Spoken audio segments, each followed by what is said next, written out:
Hello everybody, it's Wyvern here with another bit of Total War Warhammer 2 quick match gameplay. This time around we are playing as Brettonia against the Wood Elves, and we are on the map Summer Song. And this is the second faction that got major buffs in this last patch, so this was the second faction I really wanted to demonstrate.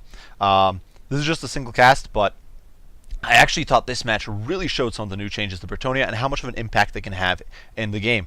Obviously the biggest changes were that, there are a few units here that I'm not going to be demonstrating. Obviously, I'm not going to bring Hippogriffs against Wood Elves. They're not a very good choice. I'm still hoping that I'll get to try them out, the new Hippogriff Knights, but I wasn't going to bring them here and risk them against a bunch of angry pointy ears. But the biggest changes were really the Men-at-Arms, the Shields, or Men-at-Arms all becoming expendable. And that means the entire Brettonian Infantry Corps, except for Battle Pilgrims and Foot Squires, and I think Men-at-Arms with Pole Arms, and I could be wrong there, is now expendable. They do not affect the morale of your Knights, and that is potentially a great buff. Second change is that the Paladin got anti-large, which is okay, honestly. That's not really what is that impressive about him. It's only, I do believe, a plus 12 anti-large, so nothing crazy, especially given that he doesn't have the best AP. But what really, I think, is a nice change here is the fact that he got Guardian. And you might be wondering why I'm bringing the Green Knight here. Well, Guardian applies to the Green Knight. Green Knight has that basic, he's got the base 55% physical resist. He's got the Blessing of the Lady, that's another 20%, and then he has the 18% Guardian, giving him 93% physical resist. He is basically immune to physical attacks. Against Wood Elves, who recently lost most of their magic damage, that is incredibly powerful. And we'll definitely see how he performs here against the Wood Elves. Regardless, for the composition, a pretty generic, by and large, anti-Wood Elf comp. Fey Enchantress here in the heart of things, with Regrowth, Earthblood, Chalice, Favor of the Fae, and obviously the Mist, Life Bloom, and Arcane Conduit, backed by her usual bodyguard squad of Grail Guardians. Frontline, 2 peasant mobs to soak up arrows, because that is all these filthy peasants are good for. Look at them with their silly little, I don't even know, those like rusted shovels. They can't even get like a good shovel, but they've got their pitchforks and shovels out. They are backed by a bunch of Men-at-Arms, who of course have silver shields, and trade for the price okay with Eternal Guard. And then behind that we do have the defender, a bunch of cheap cav. Defenders of the Fleur de Lis, Knights of the Realm over here. I think the defenders are actually really good against elves, just because they've got silver shields, despite being pretty cheap. And then we have the Knights of the Lionheart on the other end, who are basically just Knights of the Realm that cause fear and have magic attacks. I don't think they actually have any other benefits compared. Obviously better stats, but regardless, it's a pretty cheap cavalry corps. Definitely unusual for me. Then 2 peasant bowmen with fire arrows, despite the fact that elves obviously dominate the shooting situation. These guys I still think are a decent choice. Regardless, you can see we're pushing in. I'm being very aggressive with the Green Knight and just letting him get pasted by all this arrow fire. You can see Way Watchers. My opponent brought a very heavy shooting corps. He's got 2 Glade Riders with Hagbane, actually only 1 with Hagbane tips. In game I didn't realize that, but 1 unit of normal Glade Riders, 1 with Hagbane tips.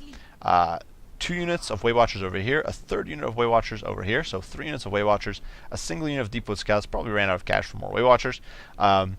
And then a front line back here of Eternal Guard, some with shields, the Winterheart Guard, so they're unbreakable, 2 War Dancers with Azure Spears, and then Orion.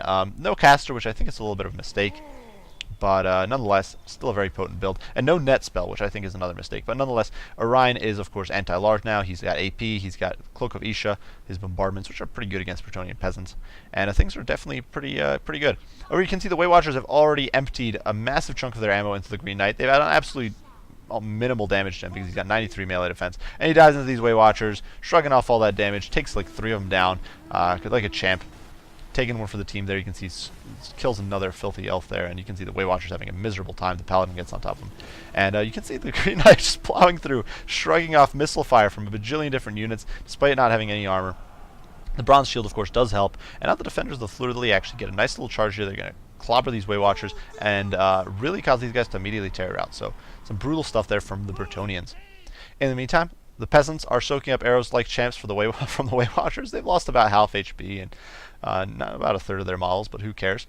The Knights over here getting chipped away at by some Glade Riders, so I'm trying to position my peasant bows to return fire, because peasant bows do a lot of damage to Glade Riders. This is actually one of the main reasons I think peasant bows are worth bringing to shut down Glade Riders and annoying skirmishers like that. They'll do okay against trees as well. Regardless, you can see the Green Knight here doing okay, but unfortunately the Paladin does get caught out by the War Dancers with Azure Spears, and it's a bit of a misplay. I don't actually manage to get a Chalice of Potions on this blob here. I do start casting, but the cast gets interrupted because I cast an overcast Regrowth on the Paladin. So big mistake there. I should have honestly just not regrowth him. He's not that tanky, and just nuked them down over there. Over here, I do hit the Green Knight's Dolorous Blade, so he's doing more damage to the Eternal Guard, and still tanking arrows because he just doesn't give a darn. The Paladin does get routed, but you know, with regrowth, he's not about to die. He is terrified, obviously, because of Orion. In the meantime, in the back, the peasants are winning pretty decisively against the Glade Riders. My opponent should have honestly charged into melee here. I was actually kind of expecting it, which is why I pulled the Knights of the Lionheart back. But my opponent did not do that, and instead his Glade Riders here are going to get slaughtered by fire arrows. On the periphery here, I do let the Paladin rout off, and I pull my cavalry away. I do not have any intention of fighting Orion right now. Orion is unbreakable, and with the Cloak of Isha plus War Dancer support, there's no way in heck any of my Knights here would take him down. In the meantime, though, the Green Knight here just tanking like a champ, slaughtering Eternal Guard. Obviously, he is taking quite a bit of a beating because of all that arrow fire, all that anti-large at this point is going to start wearing on him. But it does give us an opportunity to get a nice little Chalice of Potions here, and it just nukes these War Dancers as our spears, takes off half their HP. My opponent, of course, with no healing, is going to be in a rough spot. And the Green Knight just rolls out of there like a boss, ignoring arrows. And unfortunately, at this point, though, he has lost the Paladin support. So he's down to his measly 75% physical resist. Still shrugging off damage like a champ. Over here, the front line is going very much in my favor. The Fan Enchantress being focused very heavily by my opponent, which is a little annoying. Weight Watchers, of course, will do a lot of damage to her, even though it's a little overkill. But the front line buckles, no doubt, at least in part thanks to the Fan Enchantress causing fear. And the Grail Guardians are now in the cookie jar, and despite being very badly beaten up, they are going to get on top of these filthy Weight Watchers and teach them a lesson. Over here, the Weight Watchers are being zoned out by Men-at-Arms with shields, and that allows the Green Knight to escape, hit these Weight Watchers, and start massacring them in a brutal fashion. Over here, of course, these Eternal Guard getting forced off. My opponent's line at this point has essentially buckled, but the balance of power is very much in my opponent's favor. My two archers over here are spending a lot of time forcing off Glade Riders. My defenders of the Fleur de Lis are starting to take a lot of damage, despite their best efforts to kind of run amok. I'm trying to not stay stationary for too long. Going in after these Deepwood Scouts right now, you can see over here that we've got normal Knights of the Realm trying to stay away from the War Dancers, and of course Orion, who has just massacred the Paladin pretty horribly there. And my opponent's just focusing him down right now. So the Paladin having a really bad time, and not much I can do about that, but you can see we're running amok through the Deepwood Scouts. These Weight Watchers just wasting so much ammo on the Men-at-Arms with shields. Well, obviously they could probably shoot him to death and then, in the worst case, charge into melee, but it's just such a waste of ammo. And here in the backline, these Weight Watchers actually do shatter because of all the cavalry pressure on them. You can see the Green Knight, with a little bit of Earthblood action, is back up to 700 HP, feeling much healthier, much happier with the Fan Enchantress, and they are on the hunt. Over here, a little bit of a mistake. I let the peasants, I'm actually going to disengage the Men-at-Arms and let the peasants continue pursuing the Eternal Guard, figuring, we'll just force them off the field, forgetting that there's 2 units of Eternal Guard right here, who are going to promptly slaughter the peasants. In the backline, the Knights are falling apart. Knights of the Realm, you can see a routing. Actually, Knights of the Lionheart are doing okay. Grail Knights very badly, or Grail Guardians very badly mauled. Over here, the defenders of the Fleur de Lis do push into engagement range. They're going to get on top of these Weight Watchers, who are almost out of ammo, and start slaughtering them. You can see 88 kills. That looks impressive, but probably most of that is peasants, who just don't matter. And my opponent's army at this point is in a bit of an odd spot. Now, granted, he still has this pocket of infantry here. He still does have these shooting units, but the Weight Watchers are starting to run lower and lower on ammo. The Green Knight is on top of them, beating the snot out of them. And he's backed up by all these Grail Guardians, so I'm forcing past these Eternal Guard, past these War Dancers. I don't want them fighting those units at all. And one of the nice things is that War Dancers, while they are probably, and in my opinion, these guys are probably the best anti-large unit in the infantry unit in the game, despite not maybe cost or raw stat-wise or raw melee stat-wise being considered such. As the battle progresses, these guys are going to get very tired, and they're not going to be able to catch the Knights anymore near as effectively. Grail Guardians, in the meantime, stay fresh all the time, so their speed is not going to suffer. And you can see these Weight Watchers getting shattered and forced off. The Deepwood Scouts can't do very much damage, and so it's basically a massacre. These guys get terrorized, and they're going to get massacred. This unit of Weight Watchers here, bottled up in a corner, slaughtered by Men-at-Arms and Defenders. Over here, we are pulling Men-at-Arms into the back of the Winterheart Guard, which, as you can see, is holding its own very easily against the 2 Men-at-Arms with shields. But in fact, at the moment, this is a cost-efficient trade for me, despite these guys dropping down to, I think, 850 cost. 2 Men-at-Arms tying down that is still cheap, cost-effective for me. So that's definitely a little rough for my opponent. Nonetheless, Fan Enchantress here very badly mauled, in very bad shape, because my opponent was using Orion to snipe away at her, and I was not paying attention. You can see Orion here about to throw his last javelin, and he clocks the Fan Enchantress there for a couple hundred HP, so very rough stuff. And I don't actually have the Winds of Magic to heal her right now, I don't think. I do pop Arcane Conduit there, trying to get heals. Unfortunately, Orion's out of ammo. But things are definitely a little rough. You can see here the Knights of the Lionheart pursuing the Deepwood Scouts. The Green Knight just kind of sitting around, loitering. as the peasants are pushing in to try to deal with the Glade Riders with Hagbane tips. Last second, I figured, you know what, that's probably not the best idea, so we pivot to go help over here, deal with the Azrai and the Deep Woods. In the pits, you can see the peasants wrecked. Flank is gone. We mounted up these Way Watchers, and you can see the knights here kind of celebrating. They're all exhausted at this point, so everything here is in really bad shape. Unfortunately, a serious misplay is actually going to happen here. But the Fan Enchantress, who I was trying to avoid Orion with, fell behind from the cavalry force, which just kind of cut a straight diagonal path, whereas the Fan Enchantress, I was trying to move around the edges. But my opponent pulls his Glade Guard out. I actually juked the arrows, or his Glade Riders out. I juked the arrows there, because you can juke arrows pretty effectively, honestly. Again, for most arrow units, just fire way too pitiful of a missile velocity to do much. But my opponent catches the Fan Enchantress and surrounds her in melee, and she doesn't have the greatest melee stats. Not terrible, honestly, for a Caster Lord, but she's going to get mauled to death here by a bunch of Glade Riders. And so she goes down. Now, granted, the Peasant Bows, you can see, completely decimate these Glade Riders. But the Fan Enchantress gets killed. You can see over here, she did fall off Silveron. This is actually something that doesn't happen all too often. I would think this is the first time I've ever lost the Fan Enchantress. But immediately, you're going to see a collapse of the Brettonian peasantry. You can see the over here, hit by bombardment, hit by the loss of their lord. The peasants completely rout. You can see these guys, despite having previously been kind of okay, they get hit by a few War Dancer hits, they rout. These guys dropping to 12 and 0 morale, routing, or wavering, and I do believe they actually break for a little bit.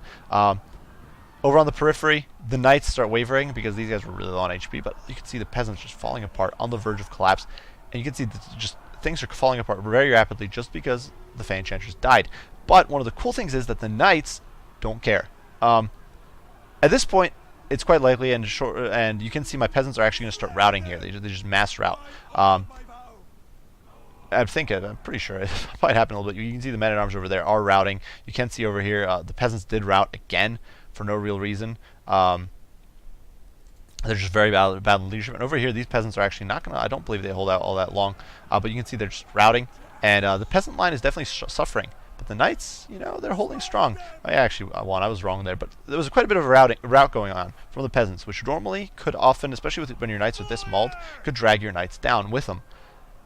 But because everything's now expendable, the knights just don't care when the peasants start routing. So what could have potentially snowballed, maybe not into a terror rout. Honestly, I had a big edge in the leadership in the bar there.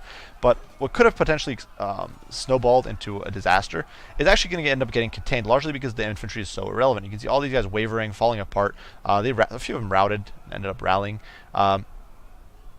But the knights staying strong. They're holding fine. You can see the Grail Guardians. I actually pulled the Green Knight clear because he does provide an encouragement aura, and I don't want him going in against. I don't want him dying to Orion, losing the encourage, and losing my knights here because I know they can beat down Orion. He just has terrible melee defense, and his armor's irrelevant.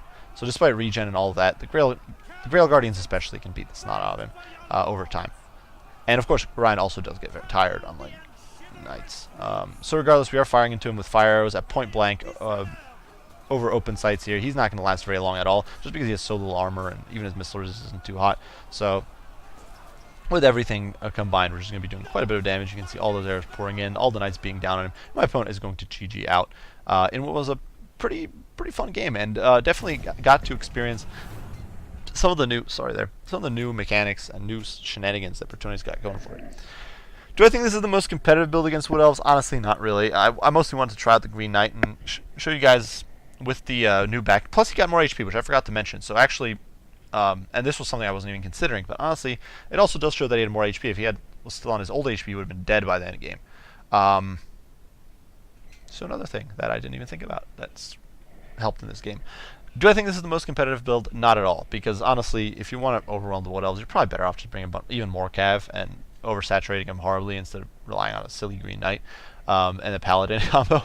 But it was fun to show just how tanky that combo is. With 93% physical resist, the Green Knight is basically untouchable to most means of physical damage. So those Way Watchers were doing almost nothing. The Deepwood Scouts, almost nothing. The Glade Riders, almost nothing. He was just shrugging it off and laughing the whole time. So definitely some brutal stuff. The men-at-arms being expendable, I think, came into play in the endgame, where otherwise they might have routed and caused us chain rout, especially when my knights were already wavering, or they were low on morale. one route of peasants would have previously, especially the defenders of the Fleur-de-Lis, who were in horrible shape at the end game there, could have potentially forced a chain route. Instead, they just hung around because the peasants are expendable. So I think it was very cool to see the effects. And I think it was very fun to see Brettonia roll around with Brettonias. And I got the Green Knight here, so I had a lot of fun there. A good game to my opponent, Villano here. I don't actually think this is that bad of a build, to be honest, against Brettonia. It's a lot of anti-large. You got AP out the wazoo and some shooting and harass. Pretty solid build in my opinion. Just missing a caster, and I would definitely try to bring a caster. Maybe some sort of snare. But otherwise, I do think this is a fairly competitive build. So definitely a great game to my opponent. I do hope you guys enjoyed the video. Hope you like the new and improved Brettonia.